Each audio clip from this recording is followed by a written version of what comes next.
ಓಂ ನಮಸ್ತೆ ಅಸ್ತು ಭಗವನ್ ವಿಶ್ವೇಶ್ವರಾಯ ಮಹಾದೇವಾಯ ತ್ರಯಂಬಕಾಯ ತ್ರಿಪುರಾಂತಕಾಯ ತ್ರಿಕಾಗ್ನಿಕಾಲಾಯ ಕಾಲಾಗ್ನಿರುದ್ರಾಯ ನೀಲಕಂಠಾಯ ಮೃತ್ಯುಂಜಯಾಯ ಸರ್ವೇಶ್ವರಾಯ ಸದಾಶಿವಾಯ ಶ್ರೀಮನ್ಮಹದೇವಾಯ ನಮಃ.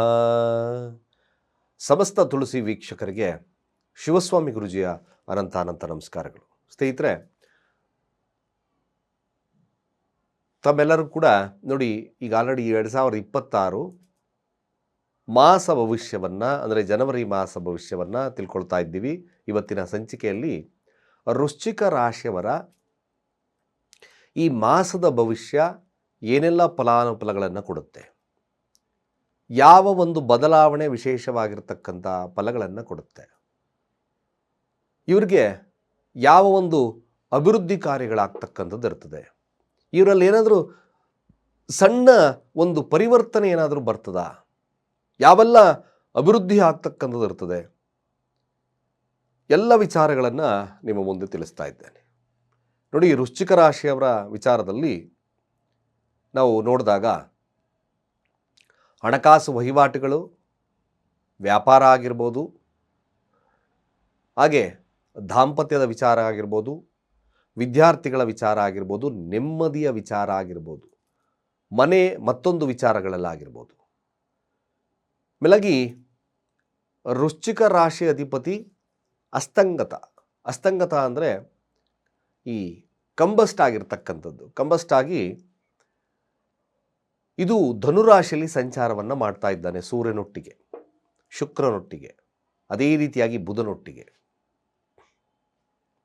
ತದನಂತರದಲ್ಲಿ 14ನೇ ತಾರೀಕು ಹಾಗೆ 13ನೇ ತಾರೀಕು ಕುಜ ಸಹಿತವಾಗಿ ಮಕರ ರಾಶಿ ಪ್ರವೇಶವನ್ನು ತಾಳುತ್ತೆ. ಉಚ್ಚ ರಾಶಿಗೆ ಸೂರ್ಯ ಮಕರ ರಾಶಿ ಪ್ರವೇಶವಾಗ್ತಾನೆ. ಅದೇ ರೀತಿಯಾಗಿ ಬುಧ ಮಕರ ರಾಶಿ ಪ್ರವೇಶವನ್ನು ತಗೊಳುತ್ತೆ. ಅದೇ ರೀತಿಯಾಗಿ ಶುಕ್ರ ಮಕರ ರಾಶಿ ಪ್ರವೇಶವನ್ನು ತಗೊಳುತ್ತೆ. ಈ ಮಕರ ರಾಶಿಯವರಿಗೆ ತೃತೀಯ ಭಾವ ಏನು? ತೃತೀಯ ಭಾವ ಸಣ್ಣ ಸಂಚಾರವನ್ನು ತೋರಿಸುತ್ತೆ. ಹಾಗೆ ತೃತೀಯ ಭಾವ ಕಷ್ಟದ ಭಾವ ಅಂತ ಕೂಡ ನೋಡಿದ್ವಿ. ಕಷ್ಟದ ಭಾವ ಅಂದ್ರೆ ಅರ್ಥಾತ್ ಏನು? ತೋಳು ಬಲದ ಭಾವ. ಅದು ಆ್ಯಕ್ಚುಲಿ ಶ್ರಮಕ್ಕೆ ತಕ್ಕ ಪ್ರತಿಫಲವನ್ನು ಕೊಡುತ್ತೆ. ಧೈರ್ಯ, ವಿಲ್ ಪವರ್, ಎವ್ರಿಥಿಂಗ್. ಮಾತುಕತೆಯಲ್ಲಿ ಜಯ, ಕ್ರಿಯೇಟಿವಿಟಿಯಲ್ಲಿ ಜಯ, ಸಾಫ್ಟ್ವೇರ್ ರಿಲೇಟೆಡಲ್ಲಿ ಜಯ, ಟೆಕ್ನಿಕಲಲ್ಲಿ ಜಯವನ್ನು ಕೊಡ್ತಕ್ಕಂಥದ್ದು ಕೂಡ ಈ ಸ್ಥಾನ. ಮೇಲಾಗಿ ಕುಜ ಉಚ್ಚ ಸ್ಥಾನಕ್ಕೆ ಹೋಗುತ್ತೆ. ಧೈರ್ಯದ ಸ್ಥಾನ ತೃತೀಯ ಭಾವ. ಏನೇ ಬಂದರೂ ಧೈರ್ಯದಿಂದ ನೋಡ್ಕೊಳ್ಳೋಣ ಅಂತೀರಿ. ನೋಡಿ, ವೃಶ್ಚಿಕ ರಾಶಿಯವರಿಗೆ ಪಂಚಮದಲ್ಲಿ ಶನಿ ಇದ್ದಾನೆ, ಚತುರ್ಥ ಭಾವದಲ್ಲಿ ರಾಹು ಇದ್ದಾನೆ, ಅಷ್ಟಮದಲ್ಲಿ ಗುರು ವಕ್ರನಾಗಿ ಚಾಲನೆಯನ್ನು ತಗೊಳ್ತಾ ಇದ್ದಾನೆ, ದಶಮ ಸ್ಥಾನದಲ್ಲಿರ್ತಕ್ಕಂಥದ್ದು ಕೇತು. ಇವೆಲ್ಲವನ್ನು ನೋಡಿ, ಧನಾಧಿಪತಿಯಾಗಿರ್ತಕ್ಕಂಥ ಗುರು ಅಷ್ಟಮದಲ್ಲಿದ್ದಾನೆ. ವ್ಯಾಪಾರ ಒಂದ್ಸತಿ ಚೆನ್ನಾಗಿ ಆಗ್ಬೋದು, ಹಣ ಚೆನ್ನಾಗಿ ಬರ್ತದೆ, ಒಂದ್ಸತಿ ಇಲ್ದಂಗೆ ಆಗುತ್ತೆ. ಅಫ್ಕೋರ್ಸ್ ಇದನ್ನು ನೋಡ್ತಾ ಇದ್ದೀರಾ, ಅನುಭವಿಸ್ತಾ ಇದ್ದೀರಾ. ಯಾರ್ಯಾರು ವೃಶ್ಚಿಕ ರಾಶಿಯಲ್ಲಿದ್ದೀರೋ ಒಮ್ಮೆಲೆ ಚೆನ್ನಾಗಿ ಆಗ್ತದೆ, ಒಮ್ಮೆಲೆ ಡೌನ್ ಆಗಿಬಿಡುತ್ತೆ. ಇದೇ ರೀತಿಯಾದಂಥ ಹಣಕಾಸು ವಹಿವಾಟುಗಳು ಕೂಡ ಇರ್ತದೆ. ಅದಕ್ಕೋಸ್ಕರ ಗುರುವಿನ ಆರಾಧನೆ, ಗುರುವಿನ ಮಂತ್ರಗಳನ್ನು ಹೇಳಿ, ರಾಯರನ್ನು ಪೂಜೆ ಮಾಡಿ, ಅಂದರೆ ಅರ್ಥಾತ್ ಗುರುತತ್ವ ಇರ್ತಕ್ಕಂಥ ದೇವಸ್ಥಾನಗಳನ್ನು ಭೇಟಿ ಮಾಡಿ. ಇದು ಗುರುವಿನ ಮಹತ್ವ ಜಾಸ್ತಿ ಆಗುತ್ತೆ. ಹಣಕಾಸು ವೃದ್ಧಿ ಇರತಕ್ಕಂಥ ಇರ್ತದೆ. ಅರಿಶಿಣದ ಕೊಂಬನ್ನು ತೆಗೆದು ಹಣೆಯಲ್ಲಿಟ್ಕೊಳ್ತಕ್ಕಂಥ ಕೆಲಸವನ್ನು ಮಾಡಿ. ಯಾವಾಗಲೂ ಎಲ್ಲೋ ಎನರ್ಜಿಯನ್ನು ಜಾಸ್ತಿ ಯೂಸ್ ಮಾಡಿ. ಇದು ನಿಮಗೆ ಒಂದಷ್ಟು ಪೊಟೆನ್ಷಿಯಾಲಿಟಿಯನ್ನು ಕೊಡುತ್ತೆ. ಹಣಕಾಸು ವಹಿವಾಟು, ಕುಟುಂಬ ನೆಮ್ಮದಿಯನ್ನು ಕೊಡುತ್ತೆ, ಮಾತಿನಲ್ಲಿ ವಿಶೇಷತೆಯನ್ನು ಕೊಡುತ್ತೆ, ವಾಕ್ಸಿದ್ಧಿಯನ್ನು ಕೊಡುತ್ತೆ ಈ ಥರ ಕೆಲಸಗಳೆಲ್ಲ. ಅದೇ ರೀತಿಯಾಗಿ ನೋಡಿ, ತೃತೀಯಾತ್ ಭಾವದ ಅಧಿಪತಿ ಪಂಚಮದಲ್ಲಿದ್ದಾನೆ. ಸ್ವಲ್ಪ ಸೋಂಬೇರಿತನ ಅಫ್ಕೋರ್ಸ್ ಕಾಡುತ್ತೆ. ಎಫರ್ಟ್ಲೆಸ್ ಕೆಲಸ ಮಾಡಿಬಿಡೋಣ, ಬಂದುಬಿಡುತ್ತೆ ದುಡ್ಡು, but effort is more important. ಅದೇ ತೃತೀಯ ಭಾವ ಕುಜ ಎಂಟ್ರಿ ಆದಾಗ ವಿಲ್ ಪವರ್ ಜಾಸ್ತಿ ಆಗುತ್ತೆ. ಕಷ್ಟಪಟ್ಟು ದುಡಿತಕ್ಕಂಥದ್ದು, ಚೇಂಜ್ ಆಫ್ ಪ್ಲೇಸ್ ಅಂತ ಕೂಡ ನೋಡಿದ್ವಿ. ಪ್ಲೇಸ್ ಚೇಂಜ್ ಆಗ್ತಕ್ಕಂಥ ಸಾಧ್ಯತೆ ಕೂಡ ಬರ್ಬೋದು. ಈ ಕೆಲಸದಲ್ಲಿ ಉತ್ಕೃಷ್ಟತೆ ಬರ್ಬೋದು. ಷಷ್ಠಾಧಿಪತಿ ತೃತೀಯ ಭಾವದಲ್ಲಿ ಉಚ್ಚ, ಖಂಡಿತವಾಗಿ ತುಂಬ ಗಮನವಿಟ್ಟು ಕೆಲಸ ಮಾಡ್ತೀರಿ ಇವಾಗ.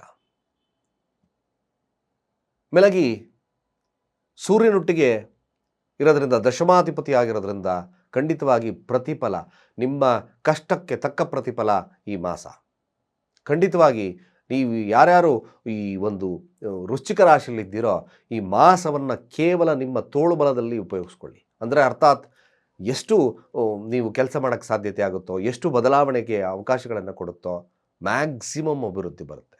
ಇನ್ನು ಈ ಅಣ್ಣ ತಮ್ಮಂದರ ವಿಚಾರದಲ್ಲಿ ವಿರಸಗಳಿತ್ತು ಅಂದಾಗ ಅದು ಕೇವಲವು ಮ್ಯಾಕ್ಸಿಮಮ್ ಬೇಗ ಸೆಟ್ರೇಟ್ ಆಗ್ತಕ್ಕಂಥ ಸನ್ನಿವೇಶಗಳು ಬರುತ್ತೆ.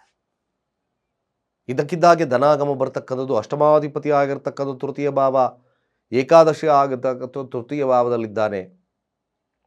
ಖರ್ಚುಗಳನ್ನು ಕಡಿಮೆ ಮಾಡಲಿಕ್ಕೋಸ್ಕರ ತೃತೀಯ ಭಾವ ಶುಕ್ರ ಕ್ರಿಯೇಟಿವಿಟಿ ಮ್ಯಾಕ್ಸಿಮಮ್ ಕ್ರಿಯೇಟಿವ್ ಆಗಿಬಿಡ್ತೀರ, ಎಕ್ಸಲೆಂಟ್ ಕ್ರಿಯೇಟಿವ್ ಬರ್ತಕ್ಕಂಥದ್ದು ಇರ್ತದೆ. ಅಲ್ಲಿ ಕೂತ್ಕೊಂಡಿರ್ತಕ್ಕಂಥದ್ದು 9ರ ಸ್ಥಾನವನ್ನು ವೀಕ್ಷಣೆಯನ್ನು ಮಾಡ್ತವೆ. ಎಲ್ಲ ಗ್ರಹಗಳು ಬದಲಾವಣೆ ಅವಕಾಶಗಳು ಕೊಡುತ್ತೆ. ಮ್ಯಾಕ್ಸಿಮಮ್ ಬದಲಾವಣೆ ಒಂದು ಮಾಸ.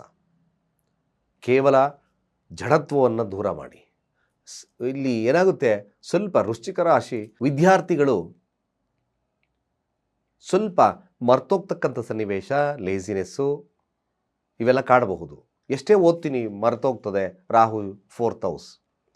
ಬಟ್ ಎಫರ್ಟ್ ಹಾಕಿ, ನಿಮ್ಮ ರಾಶಿ ಅಧಿಪತಿ ತೃತೀಯ ಭಾವಕ್ಕೆ ಬರುತ್ತೆ, ಎಫರ್ಟ್ ಹಾಕಿ ಸ್ಪೋರ್ಟಿವ್ನೆಸ್ ಜಾಸ್ತಿ ಮಾಡ್ಕೊಳ್ಳಿ, ಮ್ಯಾಕ್ಸಿಮಮ್ ಅಭಿವೃದ್ಧಿ ಬರುತ್ತೆ. ಸ್ನಾನ ಮಾಡ್ತಕ್ಕಂಥ ನೀರಿಗೆ ಶುದ್ಧ ಅರಿಶಿಣ ಹಾಕ್ಕೊಂಡು, ಶುದ್ಧ ಕುಂಕುಮ ಅಥವಾ ಅರಿಶಿಣ ಹಾಕ್ಕೊಂಡು ಸ್ನಾನ ಮಾಡಿ, ಮ್ಯಾಕ್ಸಿಮಮ್ ವೆರಿ ಗುಡ್ ಆಗುತ್ತೆ. ಇನ್ನು ದಾಂಪತ್ಯದಲ್ಲಿ ವಿರಸ ಇತ್ತು, ಕಾಂಪ್ರಮೈಸಿಂಗ್ ನೇಚರ್ ಬರುತ್ತೆ, ನಿಮ್ಮ ಗಂಡ ಹೆಂಡತಿ ನಡುವೆ ಉತ್ತಮ ಬಾಂಧವ್ಯತೆ ಜಾಸ್ತಿ ಆಗ್ತಕ್ಕಂಥಿರುತ್ತೆ, ಪ್ರೀತಿಯ ಮನೋಭಾವತೆಗಳು ಜಾಸ್ತಿ ಆಗ್ತಕ್ಕಂಥಿರುತ್ತೆ. ನಷ್ಟಾಧಿಪತಿ ಶುಕ್ರ ಕುಜನೊಟ್ಟಿಗಿರೋದ್ರಿಂದ ಅನ್ಯತಃ ನೀವು ಬೇರೆ ರಿಲೇಷನ್ಶಿಪ್ಪಲ್ಲಿದ್ದಾಗ ಸ್ವಲ್ಪ ಮಟ್ಟಿಗೆ ಖರ್ಚುಗಳು ಅದರ ಬಗ್ಗೆ ಜಾಸ್ತಿ ಆಗ್ತಕ್ಕಂಥಿರುತ್ತೆ. ಅದರ ಬಗ್ಗೆ ಸ್ವಲ್ಪ ಆಲೋಚಿಸಿ ನೀವು ನಿರ್ಧಾರಗಳನ್ನು ತಗೊಳ್ತಕ್ಕಂಥದ್ದು ಭಾಳ ಮುಖ್ಯವಾಗ್ತದೆ. ವ್ಯಾಪಾರ ವಹಿವಾಟುಗಳು ಕೂಡ ನಿಮ್ಮ ಖಂಡಿತವಾಗಿ ಭಾಳ ವಿಶೇಷವಾಗಿ ನಡೀತದೆ. ಹಾಗೆ ಯಾರ್ಯಾರು ಈ ವೃಶ್ಚಿಕ ರಾಶಿಯಲ್ಲಿದ್ದೀರೋ ಖರ್ಚುಗಳನ್ನು ಕಡಿಮೆ ಮಾಡಲಿಕ್ಕೋಸ್ಕರ ಕೇವಲ ಸಕ್ಕರೆಯನ್ನು ಹಿರುವೆಗೂಡಿಗೆ ಹಾಕ್ತಕ್ಕಂಥ ಕೆಲಸವನ್ನು ಮಾಡಿ. ನಿಮ್ಮ ರಾಜಕೀಯ ಭವಿಷ್ಯನೂ ಕೂಡ ಉತ್ತಮವಾಗ್ತಕ್ಕಂಥದ್ದಿರುತ್ತೆ. ಕೇವಲ ನೀವು ನೆರೆಹೊರೆ ಮತ್ತು ನಿಮ್ಮ ಹಣತಮ್ಮಂದರ ವಿಚಾರದಲ್ಲಾಗಿರ್ಬೋದು, ಸಣ್ಣ ಪ್ರಯಾಣಗಳಾಗಿರ್ಬೋದು, ಇವೆಲ್ಲ ವಿಶೇಷವಾಗಿ ಈ ಮಾಸದಲ್ಲಿ ನಡೀತದೆ. ಮಕರ ಸಂಕ್ರಮಣವಾದಾಗ ಸೂರ್ಯ ಕೂಡ ತೃತೀಯ ಭಾವಕ್ಕೆ ಹೋಗ್ತಾರೆ. ಅಂದರೆ ಕುಜರೊಟ್ಟಿಗೆ ಸೂರ್ಯ ಉಚ್ಚಸ್ಥಾನದಲ್ಲಿ ಮ್ಯಾಕ್ಸಿಮಮ್ ಹೆಸರು ಕೀರ್ತಿ ಪ್ರತಿಷ್ಠೆ, ನೀವು ಎಫರ್ಟ್ ಎಷ್ಟಾಗ್ತಿರೋ ಅಷ್ಟು ಅಭಿವೃದ್ಧಿ ಬರ್ತಕ್ಕಂಥಿರ್ತದೆ. ಕೇವಲ ಶುಕ್ರ ಶಾಂತಿಗೆ ಅಗತ್ಯವಾಗಿ ಮಾಡಿಕೊಳ್ಳಿ. ಹಾಗೆ ಆಗಿಂದಾಗೆ ರಾಯರ ಸನ್ನಿಧಾನ, ಗುರುತತ್ವ ಇರ್ತಕ್ಕಂಥ ದೇವಸ್ಥಾನಗಳನ್ನು ಭೇಟಿ ಮಾಡ್ತಾ ಬನ್ನಿ. ಅಫ್ಕೋರ್ಸ್ ಮ್ಯಾಕ್ಸಿಮಮ್ ಗುಡ್ ಆಗುತ್ತೆ. ಕೇವಲ ಸರಳ ಪರಿಹಾರ ನಿಮಗೆ ಶುಭವನ್ನು ಕೊಡುತ್ತೆ. ಹಾಗೆ ನಿಮ್ಮ ಬದಲಾವಣೆಗೆ ಅವಕಾಶವಾಗಿರ್ತಕ್ಕಂಥ 2026 ಜನವರಿ ತಿಂಗಳು ವೃಶ್ಚಿಕ ರಾಶಿಯವರಿಗೆ ಖಂಡಿತವಾಗಿ ಶುಭವಾಗಲಿ. ಹಾಗೆ ನಿಮ್ಮ ಬದಲಾವಣೆ ಪ್ರೇರಿತವಾಗಲಿ ಅಂತ ಹೇಳ್ತಾ ಸರ್ವೇ ಜನ ಸುಖಿನೋ ಭವಂತು.